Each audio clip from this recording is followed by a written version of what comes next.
Hey guys, this is Sonali, the Melodramatic Bookworm. Welcome back to my channel. Today I'm here with a video that I've been wanting to do for quite a while now, and someone had requested for it on my channel too. So here I am. I know I'm a little late, a few months late at least, and I just want to say that speaking better English has almost become necessary in today's world now. At least once in your lifetime you will meet someone with whom you will need to converse in English. So it's not a compulsory trait, but if you do want to learn English, then I'm here to share with you the tips that helped me when I was learning English. The person who helped me the most in learning this language was my father, who encouraged me to read books. He used to talk to me just in English for one entire day, and anytime we digressed into our native language, he would be like, no, talk in English, answer in English. And that is how I am here. I know that my English isn't perfect. Nobody is, because we are all works in progress in this big bad world. So let me tell you a little history about how I came to learn this beautiful language. I studied in an English medium school in which speaking any language other than English during school hours would be met with mild punishment. If they are conditioning you to learn English and talk better in the world beyond school, then that's a good way to go.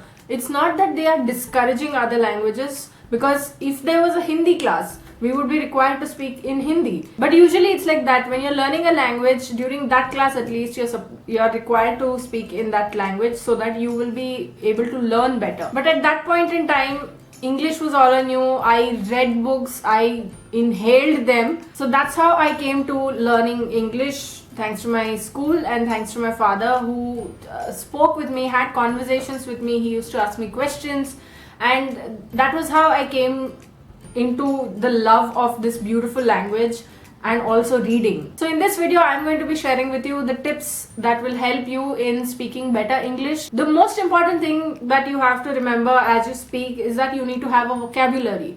And how do you glean vocabulary? How do you learn more vocabulary? That's by reading books, obviously. So read as much as you can. If you don't understand a word, check the dictionary, learn it, check how it is pronounced phonetically, and you will understand how to use that word, and you can ingrain it into your everyday conversations. And that way you will know how to frame sentences, how to make them work, how to use which sentence in which situation. See, reading one or two books won't do that for you, obviously. So you'll have to read quite extensively, read quite a few books before you can actually understand how the usage of the English language, how the usage of words in conversational English works. I believe that one of the most important keys to speaking better English is to read more books. The second thing that you should do is practice speaking. And one of the most effective things is to practice in front of a mirror. Talk to yourself and keep talking. At first it might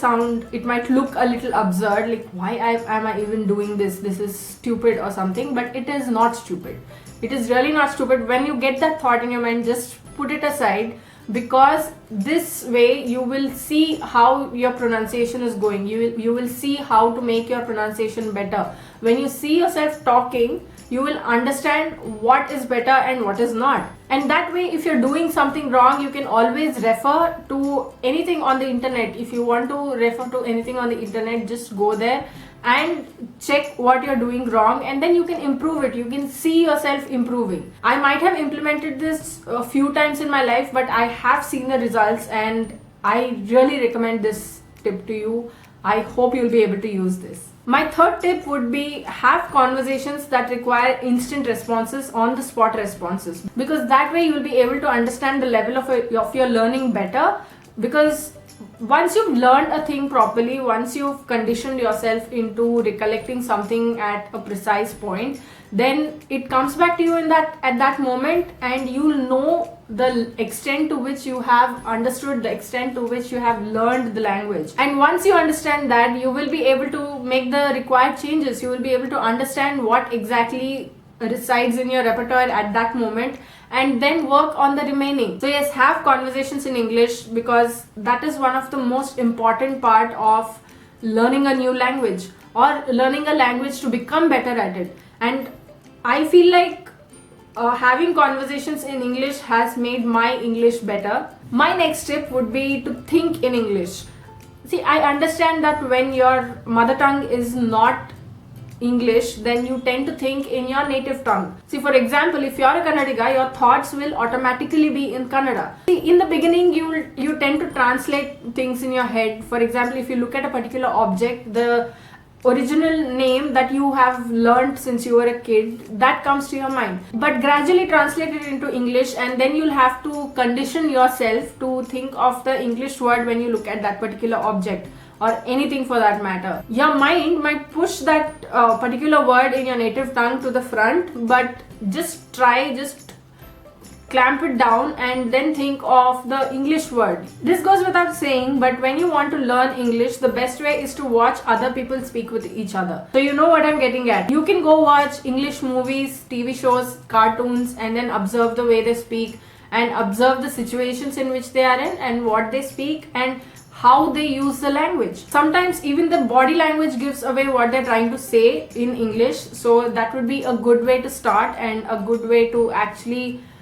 understand how the English language works. And once you're in the flow, you can probably start listening to English songs and hearing them, just singing along with them. You will be able to probably learn a bit more, because there were quite a few English songs when I was a kid that actually helped me learn new words. I used to look up the lyrics and then I was like, this is what it's about.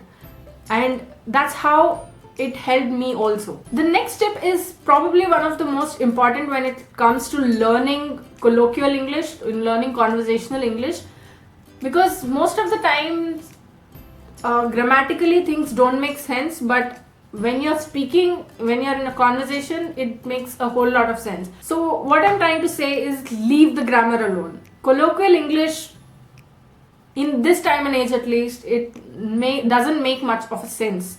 For example, ain't nobody got time for that is grammatically horrifyingly incorrect. But when you use it in a particular situation, you understand what that person is trying to say. So it's like that. But I'm not saying you go and learn such kind of English, but I'm saying that even if you make small mistakes in grammar, don't get tensed about it. Don't worry about it. Don't beat yourself up about it. Because things like these, even if it's grammatically incorrect, like the example I just took earlier, it delivers the message all the same. So there's nothing to actually pinpoint and make a fuss about it. While speaking, while having a conversation, grammar isn't as important as it is while writing, because the written word grammar has to be perfect, but while having a conversation, it doesn't have to be perfect as long as you're getting your message across to the other person. Okay, I feel like this is the most important tip that I'll be giving you,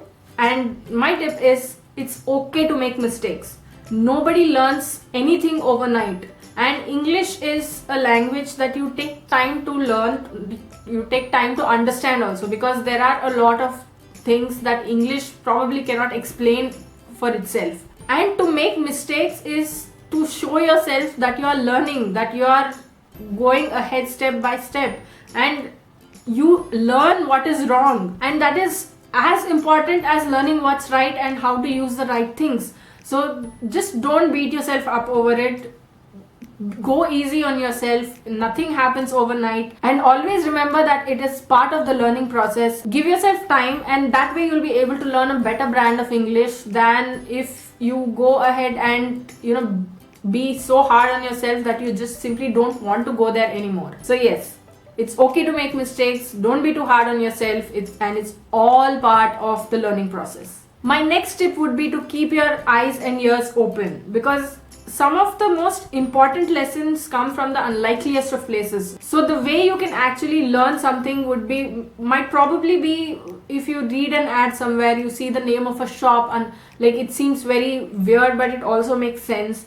And then you could hear someone speaking something, then you can understand what they're saying and also learn about what the topic that they are talking about. Or you could just be traveling and hear a song that makes so much sense that you're like, okay, this song is going to teach me more. So that's actually where you can learn the formation of sentences, new ways of formation of sentences, while not actively learning the language, but you're still learning something, and from there you can just go forward and then implement your knowledge in new ways. So yes, whenever you're traveling, wherever you're going, just keep your eyes and ears open, observe the things around you. I wouldn't ask you to put all your energy into it, but keep a part of your consciousness open and make sure it observes everything. My last tip, and one that sort of contradicts the first tip in this video, is that don't worry about your vocabulary. But let me explain.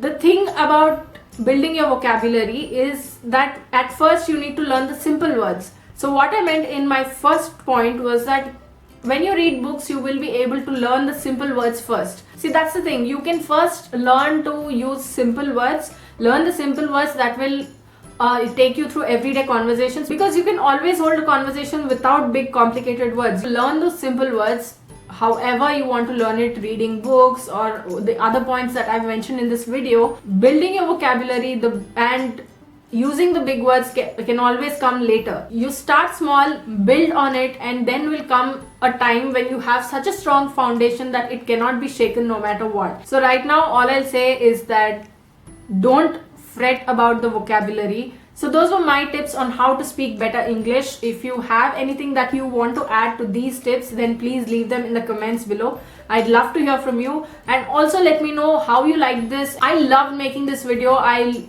loved jotting down all my thoughts about this, and I really hope that it will be of some help to someone out there. If you like this video, please like it and share it to spread the word. And if you like my content and would like to see more from me, don't forget to hit subscribe and click on the bell icon beside the subscribe button to get notified as and when I post new videos. Thanks for watching. I'll see you in the next video. Until next time, keep reading, keep watching, and add melodrama to your life.